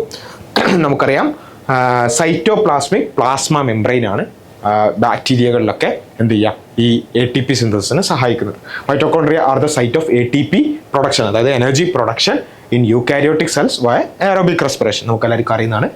Prokaryotic cells like bacteria do not have mitochondria. Mitochondria മാത്രമല്ല, membrane bound ആയിട്ടുള്ള cell organelles ഒന്നുമില്ല. Instead enzymes and proteins for cellular respiration are located on the inner surface of the plasma membrane. ആ cytoplasmic മെംബ്രെയിൻ്റെ inner സർഫസിലാണ് ഈ ഒരു cellular respiration നടക്കാൻ വേണ്ട എൻസൈംസും പ്രോട്ടീൻസും ഒക്കെ ലൊക്കേറ്റ് ചെയ്തിട്ടുള്ളത്. അപ്പോൾ ആ ഒരു ഈ സൈറ്റോപ്ലാസ്മിക് മെംബ്രെയിൻ തന്നെയാണ് ഈ പറഞ്ഞ എനർജി സിന്തസിന് വേണ്ടി വർക്ക് ചെയ്യുന്നത്. സോ ആൻസർ ഏതാണ്? Option C, cytoplasmic plasma membrane is the correct answer. Cytoplasmic plasma membrane. Next question. Which amongst the following shows the characters of both plants and animals? ഇത് ഒരു general knowledge question കൂടിയാണ്. അനബിന, പാരമേഷ്യം, euglena, amoeba. ഏതാണ്? 1 and 4, 3, 2, 1 and 2. നമുക്കറിയാം both plants and animals എന്ന പ്ലാന്റ്സിൻ്റെ ഒക്കെ വെച്ചാൽ ഒന്നാമത് ഒരു ഫോട്ടോസിന്തസിസ് ഒക്കെ നടത്താനുള്ള കഴിവ്, ആനിമൽസിൻ്റെത് ഇപ്പോൾ മൂവ് ചെയ്യാനൊക്കെ ഉള്ളൊരു കഴിവ്. അങ്ങനെ ഫോട്ടോസിന്തസിസ് ഒക്കെ നടത്തുന്ന മൂവ് ചെയ്യുന്ന ഓർഗാനിസം ഏതെങ്കിലും ഉണ്ടോ? നമുക്കറിയാം യൂഗ്ലിന, ഓപ്ഷൻ ബി അല്ലേ, 3 കൊടുത്തിട്ടുള്ള യൂഗ്ലിന ഒരു പ്ലാന്റിൻ്റെയും ആനിമലിൻ്റെയും ക്യാരക്ടറിസ്റ്റിക്സ് കാണിക്കുന്ന ഒരു ഓർഗാനിസമാണ്. Euglena have chlorophyll like plants allowing it to photosynthesize. അതിനെന്തുണ്ട്? ക്ലോറോഫിൽ ഉണ്ട്, അതുകൊണ്ട് തന്നെ ഫോട്ടോസിന്തസിസ് നടക്കും. However it can also move and consume food like animals. അതിൽ മൂവ് ചെയ്യാനും ആനിമൽസിനെ പോലെ ഫുഡ് കൺസ്യൂം ചെയ്യാനും കഴിയും. Make it unique organism with traits from both kingdoms, അല്ലേ? അപ്പോൾ അതാണ് യൂഗ്ലിന എന്നുള്ള ആ ഒരു പേര് ഓർമ്മിച്ച് വെക്കുക. It has both plant and animal characteristics. Next question. If you are asked to classify various algae into distinct groups, ആൽഗകളെ ഡിസ്റ്റിങ്ക്റ്റ് ഗ്രൂപ്പുകളാക്കി തിരിക്കാൻ നിങ്ങളോട് പറഞ്ഞാൽ, നമുക്കറിയാം ആൽഗേനെ ഇപ്പം എന്ത് ഗ്രൂപ്പുകളാണ്? Red algae, brown algae, green algae എന്നൊക്കെ പറഞ്ഞുകൊണ്ട് നമ്മൾ എന്ത് ചെയ്തിട്ടുണ്ട്? ഗ്രൂപ്പുകളാക്കിയിട്ടുണ്ട്, അല്ലേ? Which of the following characters you should choose? Nature of stored food materials, structural organisation of thallus, chemical composition of cell wall, types of pigment present in the cell. അപ്പോൾ ഏതായിരിക്കും? നമുക്കറിയാം ഇപ്പോൾ ഓൾറെഡി ക്ലാസിഫൈ ചെയ്ത ആ രൂപം വെച്ച് നോക്കിയാൽ തന്നെ നമുക്ക് പറയാം ആ സെല്ലിലുള്ള പിഗ്മെന്റ്സ് എന്ന് വെച്ചാൽ അതിൻ്റെ കളർ വെച്ചിട്ടാണ് എന്ത് ചെയ്തിട്ടുള്ളത്? ഈ ആൽഗകളെ നമ്മൾ ക്ലാസിഫൈ ചെയ്തത്. Different group of algae have unique pigments that are essential for photosynthesis, അല്ലെ? ഓരോ ടൈപ്പ് ഓഫ് ആൽഗയ്ക്കും അതിൻ്റെതായ യുണീക്ക് പിഗ്മെന്റ്സ് ഉണ്ട് that is essential for photosynthesis. These pigments determine the color of the algae and used to identify them. അതാണ് അതിൻ്റെ colour determine ചെയ്യുന്നത്. ആ colour വെച്ചിട്ടാണ് നമ്മൾ red algae, brown algae, green algae എന്നൊക്കെ നമ്മൾ പറയുന്നത്. For example, green algae have chlorophyll A and B. Green ആൽഗയ്ക്ക് എന്തുണ്ട്? ക്ലോറോഫിൽ എയും ബിയും ഉണ്ട്. പലപ്പോഴും അത് ചോദിക്കുന്ന ഒരു ചോദ്യമാണ്, ഗ്രീൻ ആൽഗയിൽ ഏത് പിഗ്മെന്റ്സ് ആണ് ഉള്ളത് എന്നുള്ളത്. ക്ലോറോഫിൽ A and B ആണ്. ബ്രൗൺ ആൽഗയ്ക്ക് ക്ലോറോഫിൽ എയും ഉണ്ട്, അതേപോലെ തന്നെ സിയും ഉണ്ട്, ഫ്യൂക്കോ ഫ്യൂക്കോക്സാന്തിനുണ്ട്. Chlorophyll A, C and fucoxanthin. Red ആൽഗയ്ക്ക് ഏതാ ഉള്ളത്? റെഡ് ആൽഗയ്ക്ക് ക്ലോറോഫിൽ എ ഉണ്ട്, അതുപോലെ തന്നെ ഫൈക്കോ വിരി പ്രോട്ടീൻസും ഉണ്ട്. ദർഫോർ അങ്ങനെയുള്ള ആ പിഗ്മെന്റ്സ് വെച്ചിട്ടാണ് ആ ഒരു വ്യത്യാസം വരുന്നത്. Therefore presence of specific pigments is the most reliable characteristics for the classification of algae. ആൽഗയുടെ ക്ലാസിഫിക്കേഷന് ഈ പറഞ്ഞ പിഗ്മെന്റ്സ് വെച്ചിട്ടാണ് നമ്മൾ എന്ത് ചെയ്യുക? ക്ലാസിഫൈ ചെയ്യുക. Next question. Agar commercially obtain from. Agar എന്തെന്നാണ് ചെയ്യുന്നത്? റെഡ് ആൽഗെ എന്നാണോ, ഗ്രീൻ ആൽഗെ എന്നാണോ, ബ്രൗൺ ആൽഗെ എന്നാണോ? റെഡ് ആൻഡ് ബ്രൗൺ ആൽഗയിൽ നിന്നാണ്. നമുക്കറിയാം റെഡ് ആൽഗയിൽ നിന്നാണ് അഗാർ ഒബ്റ്റൈൻ ചെയ്യുന്നത്. Agar is commercially obtain from red algae, specifically from genera ജെലിഡിയം, അതുപോലെ തന്നെ ഗ്രാസിലേറിയയിൽ നിന്നാണ്. These algaes are commonly referred to as agarophytes and are found in marine environments. Marine എൻവയൺമെന്റ്സിൽ, അതായത് നമ്മുടെ ഓഷ്യൻസിലൊക്കെയാണ് നമുക്ക് കൂടുതലായിട്ടും കാണാൻ സാധിക്കുക Gelidium and Gracilaria. Okay, agar എന്നുള്ളത് പലപ്പോഴും വളരെ കൊമേഴ്ഷ്യലി ആവശ്യമുള്ളൊരു കാര്യമാണ് അല്ലേ. Which of the following is true about bryophytes? ബ്രയോഫൈറ്റ്സിനെ കുറിച്ച് ട്രൂ ഏതാ? They possess archegonia, they contain chloroplast, they are thalloid, all of the above. നമുക്കറിയാം ആർക്കിഗോണിയ അത് പൊസസ് ചെയ്യുന്നുണ്ട്, ക്ലോറോപ്ലാസ്റ്റ് ഉണ്ട്, ഒബ്വിയസ്ലി പ്ലാന്റ് ആണ്, ദേ ആർ തൈലോയിഡ്. അപ്പോൾ ഏതാണ്? Option D, all of the above is the correct answer അല്ലേ. ബ്രയോഫൈറ്റ്സിനെ കുറിച്ച് നമുക്കറിയാവുന്നതാണ്, ഇതെല്ലാം കറക്റ്റാണ്. Next question. Bryophytes are dependent on water. നമുക്കറിയാം ആംഫിബിയൻസ് ഓഫ് പ്ലാന്റ് കിങ്ഡം എന്നൊക്കെയാണ് നമ്മൾ ബ്രയോഫൈറ്റ്സിനെ പറയാം. അപ്പം അത് എന്തിനാണ് പിന്നെ എന്തുകൊണ്ടാണ് അത് വാട്ടറിന് ഡിപ്പെൻഡ് ചെയ്യുന്നത്? Water is essential for there vegetative propagation. Vegetative propagation വേണ്ടിയിട്ടാണോ? അല്ല, വെജിറ്റേറ്റീവ് പ്രൊപ്പഗേഷൻ അല്ല ആ വാട്ടർ എസെൻഷ്യൽ ആണെന്ന് പറയാൻ കാരണം അതിൻ്റെ സെക്ഷൽ റീപ്രൊഡക്ഷൻ തന്നെ വാട്ടർ ആവശ്യമാണ് അല്ലേ. അതിൻ്റെ സ്പേം പിന്നെ ഒലിച്ച് അതിൻ്റെ ഫീമെയിൽ പാർട്ടിലേക്ക് പോകാൻ തന്നെ എന്ത് ആവശ്യമാണ്? വെള്ളം ആവശ്യമാണ്. അപ്പോൾ വെജിറ്റേറ്റീവ് പ്രൊപ്പഗേഷൻ അല്ല. The sperms can easily reach up to egg in the archegonium. Yes, that is the correct answer. Archegonium has to remain filled with water for fertilization. അങ്ങനെയല്ല, water is essential for fertilization for the homosporous nature. No. അപ്പം ഏതാണ്? Option B is the correct answer. നമുക്കറിയാം bryophytes produce sperm cells that are motile അല്ലേ, flagellated ആണ്, അതിന് ഒഴുകി പോകാൻ സാധിക്കും. And need a watery environment to swim to the female sex organs. അതായത് ആർക്കിഗോണിയയിലേക്ക്, ഫീമെയിൽ സെക്സ് ഓർഗൻസിലേക്ക് സ്വിം ചെയ്യാൻ വാട്ടർ ആവശ്യമാണ്, where eggs are located. Without water ഇല്ലെങ്കിൽ the sperm cannot reach the egg. എഗ്ഗിലേക്ക് എത്താൻ പറ്റൂല, and therefore fertilization cannot occur, preventing the formation of new generation of bryophytes. Right. അപ്പോൾ ആ സെക്ഷൽ റീപ്രൊഡക്ഷൻ തന്നെ നടക്കൂല വാട്ടർ ഇല്ലെങ്കിൽ. Next one. In pteridophytes, main plant body is a dash. അല്ലേ, 1 which is dash into true roots, stem and leaves. അപ്പം ടെറിഡോഫൈറ്റ്സിനെ കുറിച്ചാണ് ചോദിച്ചത്. Main plant body sporophyte ആണോ ഗാമറ്റോഫൈറ്റ് ആണോ? ഗാമറ്റോഫൈറ്റ് എന്ന് വെച്ചാൽ N അല്ലേ, N ആണ്. സ്പോറോഫൈറ്റ് എന്ന് വെച്ചാൽ 2N. നമ്മൾ പഠിച്ചിട്ടുണ്ട്, ഹാപ്ലോയിഡ് ഡിപ്ലോയിഡ് എന്നൊക്കെ നമ്മൾ പഠിച്ചിട്ടുണ്ടാവും ഒരു പക്ഷെ. അറിയാത്തവർ ആ ഏരിയ ഒന്ന് ക്ലിയർ ആക്കണം. നമ്മുടെ സ്പേംസ് ഒക്കെ എന്താണ്? N ആണ് അല്ലേ. അതായത് ഹാഫ് ദ നമ്പർ, നമ്മുടെ നോർമൽ സെൽസിനേക്കാളും പകുതി നമ്പർ ഓഫ് ക്രോമസോംസേ ഉണ്ടാവുള്ളൂ. 2N എന്ന് പറഞ്ഞാൽ നോർമൽ സെൽസിലുള്ള, വെജിറ്റേറ്റീവ് സെൽസിലൊക്കെ ഉള്ള ആ ഒരു നമ്പർ ഓഫ് ക്രോമസോംസിനാണ് നമ്മൾ 2N എന്ന് വിളിക്കുന്നത്. അപ്പം ഇവിടെ ചോദിച്ചിട്ടുള്ളത് ഈ ടെറിഡോഫൈറ്റ്സിന്റെ മെയിൻ പ്ലാന്റ് ബോഡി നോർമൽ ആയിട്ടുള്ള വെജിറ്റേറ്റീവ് ആയിട്ടുള്ള പ്ലാന്റ് ബോഡി ആണോ, അല്ല ഗാമിറ്റോഫൈറ്റ്, അതായത് പകുതി നമ്പർ ഓഫ് ക്രോമസോംസ് ഉള്ളതാണ്. നമുക്കറിയാം സ്പോറോഫൈറ്റ് ആണ്, അതായത് നോർമൽ നമ്പർ ഓഫ് ക്രോമസോംസ് ഉള്ളതാണ് അല്ലേ. And is dash into true roots and true root stem and leaves. എന്താണ്?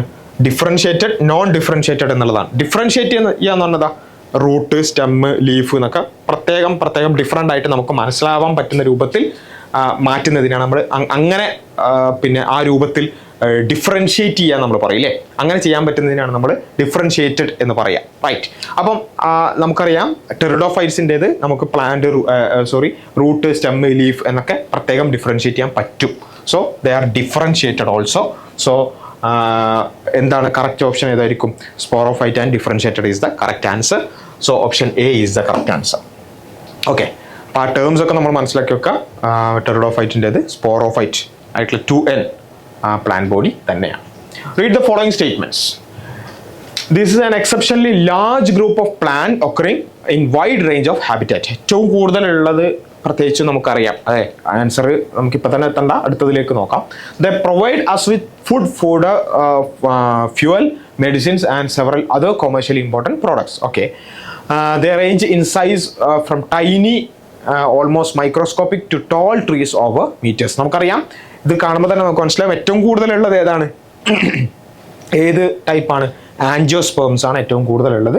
അത് നമുക്ക് ഫുഡും ഫൂഡറും അതുപോലെ തന്നെ ഫ്യൂവലും മെഡിസിനും അങ്ങനെയുള്ള പല കൊമേഴ്ഷ്യലി ഇമ്പോർട്ടൻ്റ് ആയിട്ടുള്ള പലതും നമുക്ക് പ്രൊവൈഡ് ചെയ്യും. അതേപോലെ തന്നെ അത് വളരെ മൈക്രോസ്കോപ്പിക് മുതൽ വളരെ വലിയ യുക്കാലിപ്റ്റസ് ട്രീ വരെയുള്ള അത്രയും വൈഡ് വെറൈറ്റി ഓഫ് പിന്നെ ട്രീസും അതുപോലെ തന്നെ പ്ലാന്റ്സ് ഒക്കെ നമുക്ക് കാണാൻ സാധിക്കും.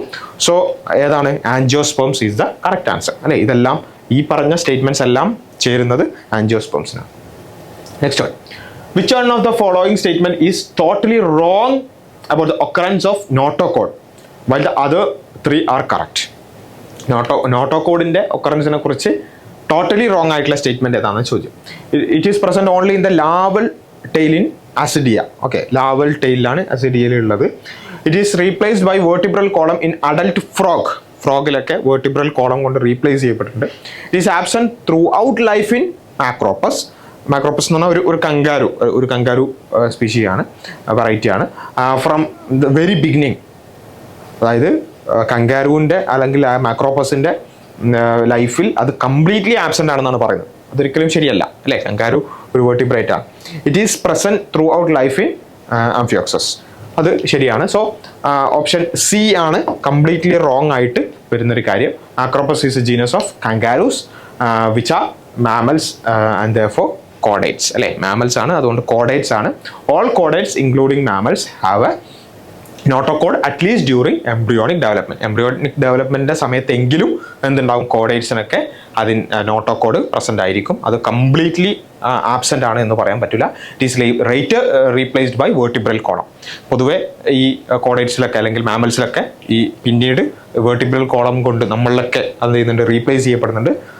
അതുകൊണ്ട് തന്നെ കങ്കാരുവിലും അത് സംഭവിക്കുന്നുണ്ട്. But it is not absent from the beginning അല്ലെ. ബിഗിനിങ് തൊട്ട് തന്നെ നോട്ടോകോഡ് ആബ്സെന്റ് ആണ് എന്ന് പറയാൻ പറ്റില്ല. സോ ഓപ്ഷൻ സി ആണ് answer. Select the correct matching phylum of animals, the symmetry, organisation and coelom type അല്ലേ. അതിൽ ആനിമൽസ് തന്നിട്ടുണ്ട്. ഇപ്പോൾ ടിനോഫോസ്, എക്കിനോഡേംസ്, പ്ലാറ്റിഹെൽമിന്തസ്, അനലീഡ്സ് എന്നൊക്കെ പറഞ്ഞ് ആനിമൽസ് ഏതാണെന്ന് തന്നിട്ടുണ്ട്. അതിൻ്റെ symmetry, organisation and coelom type അത് ശരിയാണോ നോക്കാം. ഇപ്പോൾ ടിനോഫോസ് അതിൻ്റെ സിമെട്രി റേഡിയൽ ആണോ, അതേപോലെ തന്നെ ഡിപ്ലോബ്ലാസ്റ്റിക് ആണോ, അതേപോലെ തന്നെ coelom type pseudocoelomate. Animals echinoderms asymmetrical, organisation triploblastic, coelom type coelomate. Platyhelminthes bilateral, organisation triploblastic, acoelomate. Annelids bilateral, diploblastic, coelomates ഇങ്ങനെ കൊടുത്തിട്ടുണ്ട്. നമുക്കറിയാം ഇവിടെ പ്ലാറ്റിഹെൽമിന്തസിൻ്റെത് ശരിയായിട്ട് വരുന്നുണ്ട് അല്ലേ. കാരണം അത് ബൈലാട്രൽ ആണ്, അതുപോലെ തന്നെ ട്രിപ്ലോബ്ലാസ്റ്റിക് ആണ്, അസീലോമേറ്റ് ആണ്. ഇത് നമ്മൾ മനസ്സിലാക്കേണ്ടത്, ഇത് ഓരോ ഫൈലത്തിനെ കുറിച്ച് നമുക്ക് കൃത്യമായി ഓരോന്നിൻ്റെയും അതിൻ്റെ ഓർഗനൈസേഷൻ, അതിൻ്റെ സിമെട്രി, അതിൻ്റെ സീലോം ടൈപ്പ് അത് നമ്മൾ പഠിച്ചിട്ടുണ്ട് അല്ലെങ്കിൽ നമ്മൾ പഠിക്കേണ്ടതാണ്. എന്നാൽ മാത്രമേ ഇതിൻ്റെ ആൻസറിലേക്ക് എത്താൻ പറ്റുള്ളൂ. കാരണം ഓരോ ഭാഗത്തും ഏതാണ് തെറ്റ് നമ്മൾ നോക്കണം. ഇപ്പോൾ ഇവിടെ നോക്കുകയാണെങ്കിൽ ടീനോഫോസ് നമ്മളത് ഓരോന്നായിട്ട് തന്നെ നോക്കാം. ടീനോഫോസിൻ്റെത് റേഡിയൽ സിമെട്രി ആണ്, ഡിപ്ലോബ്ലാസ്റ്റിക് ആണ്, but it is acoelomate. Coelomate എന്നാണ് അവിടെ കൊടുത്തിട്ടുള്ളത്, അത് തെറ്റാണ്. എക്കൈനോഡോമേറ്റ്സിൽ അതിൻ്റെ സിമെട്രി റേഡിയലാണ് അല്ലേ, റേഡിയലാണ്, ബൈലാറ്ററൽ അല്ല. ട്രിപ്ലോബ്ലാസ്റ്റിക് ആണ്, സീലോമേറ്റ്സ് ആണ്. പ്ലാറ്റിഹെൽമിന്തസ് പ്ലാറ്റ്ഫോംസ് ഓൾറെഡി ശരിയാക്കി കൊടുത്തിട്ടുണ്ട്. അനലിഡ്സിൻ്റെത് ഓർഗനൈസേഷൻ ഡിപ്ലോബ്ലാസ്റ്റിക് അല്ല, ട്രിപ്ലോബ്ലാസ്റ്റിക് ആണ് അല്ലേ, ട്രിപ്ലോബ്ലാസ്റ്റിക് ആണ്. സോ അത് ഓരോന്നിൻ്റെയും ഇങ്ങനെയുള്ള ക്യാരക്ടറിസ്റ്റിക്സ് വെച്ചിട്ട് ചോദ്യം വന്നേക്കാം. അപ്പോൾ അത് നമ്മൾ മനസ്സിലാക്കി വെക്കണം. The given figure shows cross section of a body of an invertebrate. Identify the animal which has such a body plan. ഏതിലാണ് ഇങ്ങനെ ഒരു ബോഡി പ്ലാൻ ഉള്ളത്? ബോഡി വാൾ, പാരങ്കൈമ അല്ലെ, മിസോഡോമൽ സെൽസ്, പിന്നെ ഈ പറഞ്ഞ എലിമെന്ററി കനാൽ ഉണ്ട്, കോക്രോച്ച്, റൗണ്ട് വേം, പ്ലനേറിയ, എർത്ത് വേം. നമുക്കറിയാം പ്ലനേറിയയുടേതാണ് ആ രൂപത്തിൽ, അതായത് ഇങ്ങനെ ഒരു എക്ടോഡം ബോഡി വാൾ ഉണ്ടാവും, മീസെങ്കൈമൽ ടിഷ്യൂസ്, പാരങ്കൈമൽ ടിഷ്യൂസ് എടുക്കുന്നുണ്ടാവും, അതിൻ്റെ ഉള്ളിൽ എൻഡോഡം ഒരു എലിമെന്ററി കനാൽ അല്ലെങ്കിൽ ആ ഒരു ബോഡി ക്യാവിറ്റി ഉണ്ടാവും. ഇങ്ങനെ നമുക്ക് കാണാൻ പറ്റുന്നത് പ്ലനേറിയയിലാണ്. So option C is the correct answer. ഇതൊക്കെ ഓരോ ഫൈലത്തിൻ്റെയും അതിൻ്റെ സ്പെസിഫിക് ആയിട്ടുള്ള ക്രൈറ്റീരിയാസ് നമുക്ക് അറിയെങ്കിൽ മാത്രമേ നമുക്ക് ആൻസർ ചെയ്യാൻ പറ്റുള്ളൂ കേട്ടോ. അത് നിർബന്ധമായിട്ട് നമ്മൾ ഇങ്ങനെയുള്ള NSE-JS പഠിക്കുമ്പോൾ നിർബന്ധമായിട്ടും എന്ത് ചെയ്യണം, ഓരോ ഫയലവും കൃത്യമായി തന്നെ പഠിച്ചു പോയാൽ മാത്രമേ അതിൻ്റെ ഓരോ ക്യാരക്ടറിസ്റ്റിക്സും നമുക്ക് അറിയെങ്കിൽ മാത്രമേ ഇങ്ങനെയുള്ള ക്വസ്റ്റ്യൻസ് നമുക്ക് ആൻസർ ചെയ്യാൻ പറ്റുള്ളൂ. Okay, next question. Which of the following groups is form of only hermaphrodite organisms? Hermaphrodite എന്ന് വെച്ചാൽ എന്താ? അത് ഒരു രണ്ട് സെക്സ് ഓർഗൻസും ഉള്ള ഓർഗാനിസംസ്. അത് earthworm, tapeworm, housefly, frog. Earthworm, tapeworm, seahorse, housefly. Earthworm, leech, sponge, roundworm. Earthworm, tapeworm, leech, sponge. Yes, earthworm, tapeworm, leech, sponge എന്നുള്ളതാണ് correct answer അല്ലേ. Hermaphrodite organism also known as monoecious അല്ലെങ്കിൽ bisexual organisms. Are those that possess both male and female reproductive organs in a single individual. ഒരു ഇൻഡിവിജ്വലിൽ തന്നെ male and female reproductive organs are present. Okay, അങ്ങനെയുള്ളതിനാണ് നമ്മൾ hermaphrodite organisms അല്ലെങ്കിൽ monoecious organism അല്ലെങ്കിൽ bisexual organism എന്നൊക്കെ പറയുന്നത്. This means they can produce both sperm and egg. Examples include earthworm, എർത്ത് വർമിൽ അങ്ങനെയുള്ളതുണ്ട്. അതുപോലെ തന്നെ ടൈപ്പ് വർം, ലീച്ചസ്, അതുപോലെ തന്നെ ചില സ്നെയിൽ ആൻഡ് ഫിഷ് സ്പീഷീസിലും ഇങ്ങനെയുള്ള ബൈസെക്ഷൽ അല്ലെങ്കിൽ ഹെർമാഫ്രോഡൈറ്റ് ഓർഗാനിസംസിനെ നമുക്ക് കാണാൻ പറ്റും. Which one of the following pairs of animals are similar to each other for the feature stated against them? അല്ലേ, ഒരേ ആ ഫീച്ചർ കൊടുത്തിട്ടുണ്ട്, അത് എല്ലാത്തിനും കറക്റ്റും ആവണം അല്ലേ. ടെറോപ്പസ്, അതുപോലെ തന്നെ ഓർണിറ്റോറൈനിക്കസ്, അത് വിവിപാരിറ്റിയാണ് കൊടുത്തിട്ടുള്ളത്. അത് ശരിയാണോ നോക്കുക. ഗാർഡൻ ലിസാർഡ്, അതുപോലെ തന്നെ ക്രോക്കഡൈൽ, 3 ചേമ്പേർഡ് ഹാർട്ട്. ഇവിടെ നമുക്കറിയാം ക്രോക്കഡൈലിൻ്റെ പ്രത്യേകം നമ്മൾ പഠിക്കുന്നതാണ് 4 ചേമ്പേർഡ് പിന്നെ ഹാർട്ടാണ്. അതുപോലെ തന്നെ Ascaris and Ancylostoma, metameric segmentation. സീഹോസ് and flying fish, cold blooded, അതായത് പോയിക്ലോതേർമിക് അല്ലേ. സീഹോസും ഫ്ലൈയിങ് ഫിഷും എന്താണ്, പോയിക്ലോതേർമിക് ആണ്. അതാണ് കറക്റ്റ് ആൻസർ. ടെറോപ്പസ്, അതുപോലെ തന്നെ ഓർണിത്തോറിംഗസ് നമുക്കറിയാം ഓവി പാരസാണ്, മുട്ടയിടുന്നതാണ്. അതുപോലെ തന്നെ നേരത്തെ പറഞ്ഞതുപോലെ ഗാർഡൻ ലിസാർഡ് 3 ചേമ്പേർഡ് ആണെങ്കിലും ക്രോക്കഡൈൽ 4 ചേമ്പേർഡ് ആണ്. Ascaris and Ancylostoma lack metameric segmentation. അതായത് മെറ്റാമറിക് സെഗ്മെന്റേഷൻ ഉണ്ട് എന്നല്ല, ഇല്ല അല്ലേ. സീഹോസും ഫ്ലൈയിങ് ഫിഷും കോൾ ബ്ലഡഡ് ആണ്, അതായത് പോയിക്ലോതേർമിക് ആണ്. Yes, next question. The water vascular system of എക്കൈനോഡേംസിന്റെ വാട്ടർ വാസ്കുലർ സിസ്റ്റം എന്തിനാണ്? Functions as a circulatory system that distribute nutrients to body cells. Functions in locomotion and feeding. Yes, that is the correct answer അല്ലേ. നമ്മുടെ എക്കൈനോഡേർമിസിനുള്ള അതിൻ്റെ water vascular system അത് എന്തിനു വേണ്ടിയിട്ടുള്ളതാണ്? ലോക്കോമോഷനും ഫീഡിങ്ങിനും വേണ്ടിയിട്ടുള്ളതാണ്. The water vascular system is a unique hydraulic system found in echinoderms അല്ലേ. Starfish, sea urchins, അതുപോലെ തന്നെ സീ കുക്കുംബേഴ്സ്, അതിലൊക്കെ ഉള്ള ഈ water vascular system that plays crucial role in locomotion, feeding and respiration. ലോക്കോമോഷനും ഫീഡിങ്ങും റെസ്പിറേഷനൊക്കെയാണ് അത് ഉപയോഗിക്കുന്നത്. It is a network of canals filled with water fluid derived from coelom that connects various structures like tube feet and madrepose. Which of the following is incorrect matching? ഏതാണ് incorrect matching എന്നാണ് ചോദിച്ചത്. Taenia, Fasciola, അതുപോലെ തന്നെ ഡഗീഷ്യ, അതുപോലെ തന്നെ പ്ലാറ്റിഹെൽമിന്തസിൻ്റെ examples കൊടുത്തിട്ടുണ്ട്. Ascaris, വിച്ചേറിയ, hook വേം, ആഷ്ഹെൽമിന്തസ്, അതുപോലെ തന്നെ പിൻവേം, ഫ്ലാറ്റ് വേം, ലിവർ ഫ്ലൂക്ക്, പ്ലാറ്റിഹെൽമിന്തസ് ആണെന്ന് പറഞ്ഞിട്ടുണ്ട്. ഇതിൽ പിൻവേം എന്തല്ല, പ്ലാറ്റിഹെൽമിന്തസ് അല്ല അല്ലേ. ഇൻകറക്റ്റ് മാച്ചിങ് ആണ് ചോദിച്ചിട്ടുള്ളത്. ഐവേം, ഫൈലേറിയ വേം, പിൻവേം, ആഷ്ഹെൽമിന്തസ്. യെസ്, പിൻവേം എന്നുള്ളത് ശരിക്കും പറഞ്ഞാൽ ആഷ്ഹെൽമിന്തസ് ആണ്, പ്ലാറ്റിഹെൽമിന്തസ് അല്ല അല്ലേ. ഫ്ലാറ്റ് വേംസ് അല്ല. സോ പിൻവേം അടങ്ങിയിട്ടുള്ള പ്ലാറ്റിഹെൽമിന്തസ് കൊടുത്തിട്ടുള്ള ഓപ്ഷനാണ് ഇത്. നമുക്ക് ആൻസർ ചെയ്യാൻ പറ്റുന്നതാണെങ്കിൽ വേംസിൻ്റെ ക്ലാസിഫിക്കേഷൻ അടക്കം നമുക്ക് എന്ത് ചെയ്യണം, ഓരോന്നും അതിൻ്റെ ക്ലാസിഫിക്കേഷൻ അറിഞ്ഞാൽ പോരാ, അതിൻ്റെ എക്സാമ്പിൾസ് നമുക്കറിയണം അല്ലേ. ഇപ്പോൾ പിൻവേം എന്നുള്ളത് ഒരിക്കലും ഫ്ലാറ്റ് വേം അല്ല, അതൊരു റൗണ്ട് വേം ആണെന്ന് അറിയെങ്കിൽ മാത്രമേ നമുക്ക് ഇങ്ങനെയുള്ള ക്വസ്റ്റ്യൻസ് ആൻസർ ചെയ്യാൻ പറ്റുള്ളൂ. Therefore examples are very important അല്ലേ. ഇങ്ങനെയുള്ള എക്സാമ്പിൾസ് പ്രത്യേകിച്ച് കുറച്ചും കൂടി ഹയർ ലെവൽ എക്സാംസിന് examples are very important. Pinworm അല്ലേ, it is not a platyhelminth, it is belong to phylum aschelminth അല്ലേ. നെമറ്റോഡയാണ്, അത് റൗണ്ട് വേം ആണ്, ഫ്ലാറ്റ് വേം അല്ല. Next question. Organisms attach to substratum generally possess അല്ലേ. ആ ഒരു എന്തിനോടെങ്കിലും ഹൂക്ക് ചെയ്ത് നിൽക്കുന്ന അത്തരത്തിലുള്ള organisms. Radial symmetry, asymmetrical body, one single opening of digestive canal, cilia on the surface. നമുക്കറിയാം റേഡിയൽ സിമെട്രി ആണ്, കാരണം ഓർഗാനിസം അറ്റാച്ച് ടു സബ്സ്ട്രാറ്റം, അല്ലെങ്കിൽ ഒരു സർഫസ് വിച്ച് ദ അഡ്ഹർ, അല്ലെ, എന്തിനോടെങ്കിലും അഡ്ഹർ നിൽക്കുന്ന അത്തരത്തിലുള്ള organism generally process radial symmetry. This means the body parts are arranged around a central axis like spokes on a wheel. ഒരു central ആക്സിസിന് ചുറ്റുമായിരിക്കും അതിൻ്റെ ബോഡി അറേഞ്ച് ചെയ്തിട്ടുണ്ടാവുക, allowing them to sense and interact with the environment equally from all direction, എല്ലാ ഡയറക്ഷനിൽ നിന്നും sense ചെയ്യാൻ പറ്റുന്ന രൂപത്തിലായിരിക്കും. അപ്പം എനിവേ അവസാനം വരുന്ന കുറച്ച് ക്വസ്റ്റ്യൻസിൽ നമുക്ക് എക്സാമ്പിൾസ് ആ വെരി ഇമ്പോർട്ടൻറ്റ്, കുറച്ചും കൂടി അഡ്വാൻസ്ഡ് ആയിട്ടുള്ള അതിൻ്റെ ക്യാരക്ടറിസ്റ്റിക്സിനെ കുറിച്ചുള്ള ചോദ്യങ്ങൾ വരുന്നുണ്ട്. അപ്പോൾ നമ്മൾ പൊതുവെ പഠിക്കുന്നതിൻ്റെ കുറച്ച് അപ്പുറത്തേക്ക് എന്ത് ചെയ്യേണ്ടി വരും, ഓരോ ഫയലിനെ കുറിച്ചും നമുക്ക് കൃത്യമായ ധാരണ വേണം. അത് നിർബന്ധമാണ്, അല്ലേ? നമ്മൾ ഇങ്ങനെയുള്ളൊരു എക്സാമിന് പ്രിപ്പയർ ചെയ്യുന്നുണ്ടെന്നുണ്ടെങ്കിൽ ഓരോ ഫയലിനെ കുറിച്ചും അതിന് കൃത്യമായ ധാരണ വേണം, അതിൻ്റെ എക്സാമ്പിൾസും നമുക്ക് നന്നായി അറിയണം. അതേപോലെ അതിൻ്റെ ബോഡി ഓർഗനൈസേഷൻ, അതിൻ്റെ സിമെട്രി, അതിൻ്റെ സീലോം ഉണ്ടോ ഇല്ല, സീലോമേറ്റ് ആണോ, സ്യൂഡോസീലോമാണോ, സീലോമേറ്റ് ആണോ, ഇങ്ങനെയുള്ള കാര്യങ്ങൾ.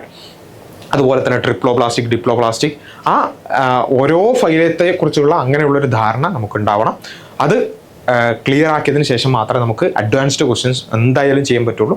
തുടക്കത്തിലുള്ളതൊക്കെ നമുക്ക് പൊതുവേ ചെയ്യാൻ പറ്റുന്നതാണ്, പക്ഷേ അവസാനത്തോട്ട് വരുമ്പോൾ നമുക്ക് അത്തരത്തിലുള്ള സ്പെസിഫിക് നോളജ് ഉണ്ടെങ്കിൽ മാത്രമേ, അല്ലെങ്കിൽ എക്സാമ്പിൾസിനെ കുറിച്ച് നല്ല ധാരണ ഉണ്ടെങ്കിൽ മാത്രമേ ആൻസർ ചെയ്യാൻ പറ്റുള്ളൂ എന്നുള്ളത് നമുക്ക് മനസ്സിലായിട്ടുണ്ടാവും. അപ്പോൾ ആ രൂപത്തിൽ കുറച്ചുകൂടിയൊക്കെ ഓരോ ഫയലെയും എടുത്തുകൊണ്ട് തന്നെ എക്സാമ്പിൾസ് അടക്കം പഠിച്ചുകൊണ്ട് തന്നെ മുന്നോട്ട് പോകാൻ ശ്രമിക്കുക. ആ രൂപത്തിൽ വേണം, ആ നിലയ്ക്ക് എക്സാമ്പിൾസ് പഠിക്കാനുള്ളത് കൊണ്ടും അതുപോലെ തന്നെ കുറച്ചും കൂടി ഡീപ്പറായിട്ട് ക്യാരക്ടറിസ്റ്റിക്സ് നമുക്ക് മനസ്സിലാക്കാനുള്ളത് കൊണ്ടും അവസാനത്തോട്ട് വരുമ്പോൾ നമ്മളുടെ ഈ ഒരു ലെവലിൽ നിന്നും കുറച്ചപ്പുറത്തേക്ക് നമ്മൾ നിർബന്ധമായിട്ടും ഈ ഒരു ഏരിയയിൽ നിർബന്ധമായിട്ട് നമ്മൾ നമ്മുടെ റീഡിങ് കൊണ്ടുപോകണം. അപ്പോൾ എനിവേ ആ രൂപത്തിൽ എല്ലാവരും പിന്നെ ചെയ്തു നോക്കുക. ഫ്രീക്വൻ്റ്ലി ആസ്ഡ് ആയിട്ടുള്ള കുറേ, ഇപ്പോൾ പിൻവേം, അതുപോലെ തന്നെ പലതിൻ്റെ, ഇപ്പോൾ കോക്രോച്ചിൻ്റെ 4 ചേമ്പേർഡ് ഹാർട്ട്, അങ്ങനെയുള്ള വളരെ ഫ്രീക്വൻ്റ്ലി ആസ്ഡ് ആയിട്ടുള്ള കുറച്ച് ഏരിയാസ് ഉണ്ട്. അപ്പോൾ അതുപോലെ തന്നെ വേംസിൻ്റെ ക്ലാസിഫിക്കേഷൻ, അല്ലേ, റൗണ്ട് വേം, ഫ്ലാറ്റ് വേം, അപ്പോൾ അങ്ങനെയുള്ള വളരെ ഫ്രീക്വൻ്റ് ആയിട്ടുള്ള ചോദിച്ചിട്ടുള്ള കുറേ ഏരിയാസ് ഉണ്ട്.